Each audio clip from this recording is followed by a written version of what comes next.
Welcome to our next drawing assignment in Introduction to Art. Now, we've been studying Impressionism, and when most people think of Impressionism, they think of something that is in popular culture. You know, Impressionist paintings are found on mugs and calendars and umbrellas and that sort of thing, and it's viewed as pretty tame and conservative. Well, it's hard to keep in mind that Impressionism, when it came along, was radical and innovative and avant-garde. And what we're going to do in this drawing assignment is two different drawings that illustrate how Impressionists saw the world and how that was different from artists who came before them. So what you'll need for this drawing assignment is your paper and pencil and eraser. You'll also need to find an image of a tree, and I'd recommend a tree with a decent canopy, maybe some sort of deciduous tree. I think I'm drawing a chestnut tree. You can take your own photograph of a tree, or you can find one online. Now, if you look at the tree image I have here, I wanted something that had kind of nice shadows in it and some nice light areas, and this image has both of those things. You can see it's kind of heavy shadows here and then patches of light here. I have a distinct sense in this photograph of where the light is coming from. It's coming from the upper left. So find a picture of a tree or take your own picture that's going to be a similar lighting condition where we have some decent shadows and some decent lights within the tree. All right, and you can print that out from the internet or print it off from your camera and place it beside your paper, and you're ready to get started.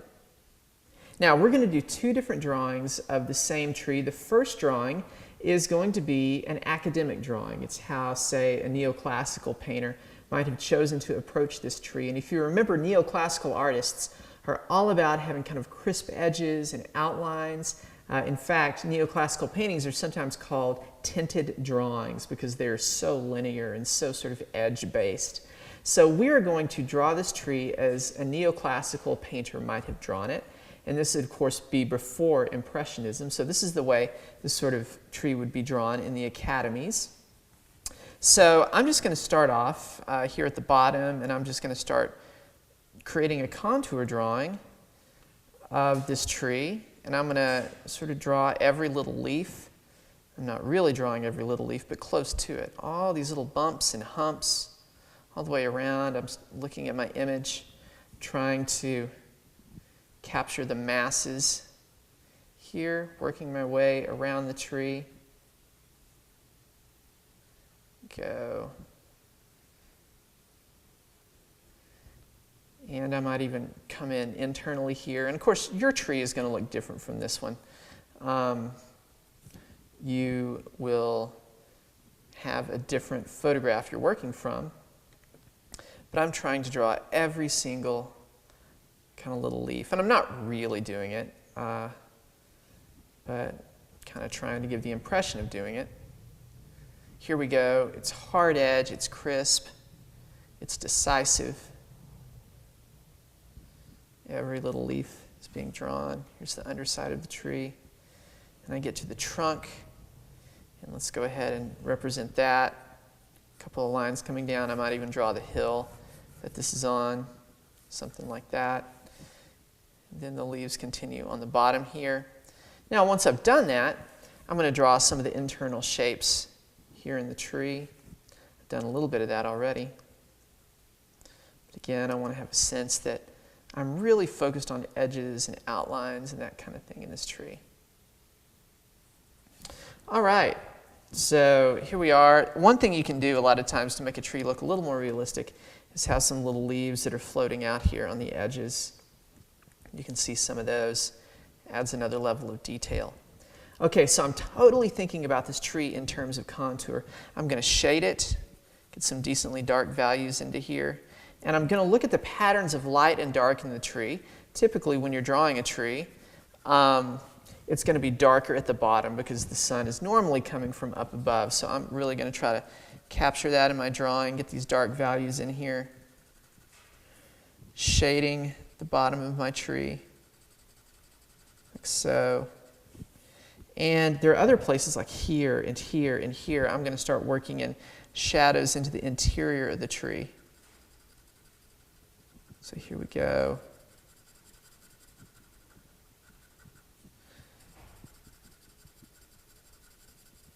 So you can spend some time shading your tree. But look at the overall patterns of kind of light and dark. But stay within your lines. Remember, for this assignment, you're a neoclassical painter. And it's going to be all about being crisp and precise and almost sort of like a coloring book, sort of filling in the lines. So here we go.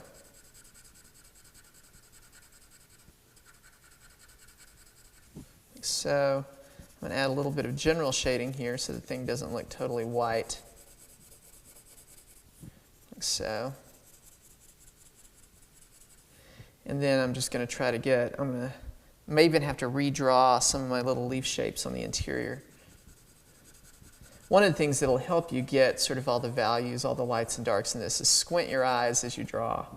And that kind of simplifies the value scheme in whatever you're looking at and makes it a little bit easier to draw. Add a little more dark, a few more darks in here. And let me continue back to this side here.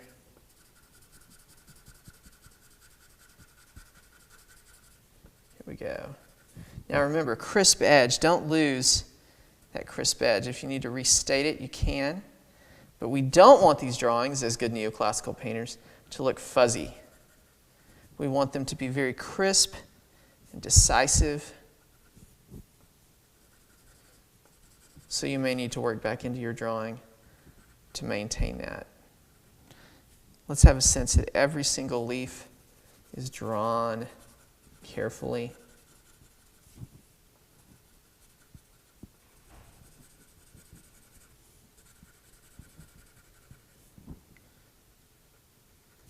You can add little leaves out here. Let me add the shadow of the tree over here too. And there we go. There's our neoclassical tree. We drew an outline and we filled it in. And we're really trying to capture the solidity of this thing, the fact that it has leaves and it has mass and bulk and volume. All right? Now, let's move on to our second tree. This is going to be our Impressionist tree. And if you recall, the Impressionists are all about drawing the light that is bouncing off of things. So if you're an Impressionist painter and you're painting a landscape, you are not painting the tree itself in all of its solidity and crispness. Instead, you are painting the impression of light on your eyes, of light bouncing off that tree and coming back into your eyes. So this accounts for a lot of the broken, loose brushstrokes that we see in Impressionist paintings. A lot of times you look at a painting by Monet and it looks like a lot of little blobs. Well, that's because he's trying to replicate this sort of scattering effect that light has when it bounces off of objects. So here's how an Impressionist might approach this tree. I am going to approach it in terms of little patches of light and dark. And I'm not going to draw an outline. Instead, I'm just going to start drawing the shadow down here. Shadow on the bottom of the tree. I'm looking at my same image. And in order to help me get this, I am squinting a lot. I'm going to actually start working sort of a medium value, a middle gray value over this whole thing. But I'm really going to draw in little blobs. I'm not going to draw outlines. I'm going to draw in little patches. So here we are. I'm squinting as I draw. Here's my trunk once more. And I'm just going to start making little marks here. And I am going to let the edges take care of themselves when I get to them. So here we go. This drawing is probably going to be a lot fuzzier on the outside edges, and that's good. That's what I want, right? Because I'm an Impressionist. Out with the crispness.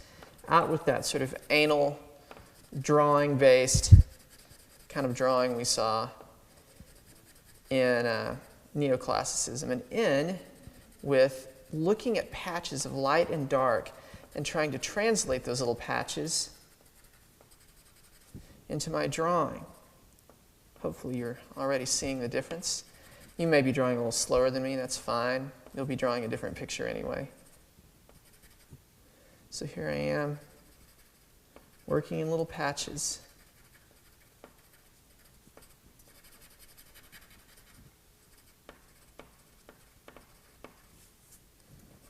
Sure, get this area good and dark.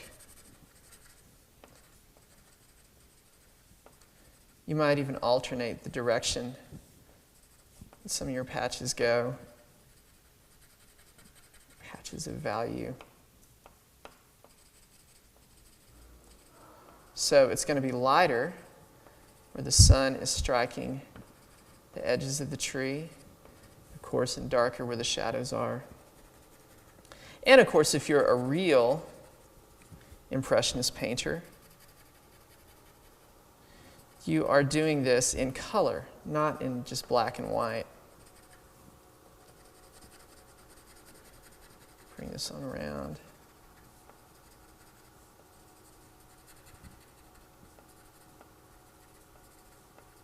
Little bits is how we're drawing this thing. The impression the light is making on our eyes. Little bits, little blobs. When I look at this tree, that's definitely what I see.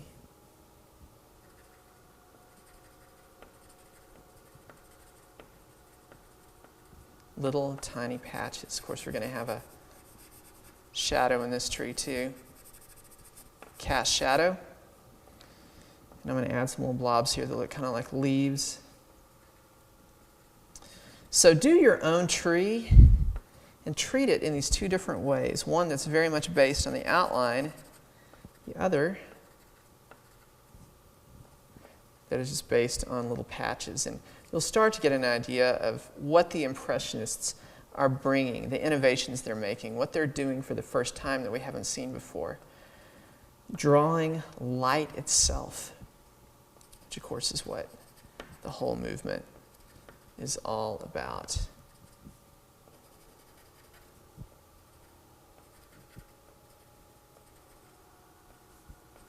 Remember, don't lose sight of the overall shading on the tree, the sense that we have patches of light and patches of dark. Add some little leaves around there.